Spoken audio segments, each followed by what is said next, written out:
अम्मी, हद करती हैं आप। कुछ तो ख्याल कर लिया करें।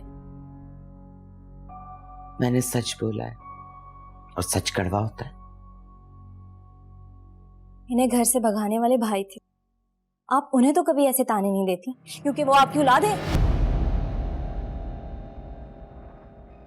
ये क्या हरकत है शाहना?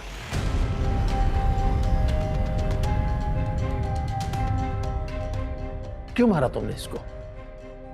मैं इसका मुंह तोड़ दूंगी। इस बदकिरदार लड़की का असर इस पर भी अब पड़ने लगा है। मुझसे बदतमीजी कर रही है। अब्बू, मैंने अम्मी के साथ कोई बदतमीजी नहीं की। मैं तो इन्हें समझा रही थी कि भाभी के साथ। बस अपनी बकवास बंद करो और उससे दूर रहो। अभी जमीन से उगी नहीं हो और माँ को सिखा रही हो।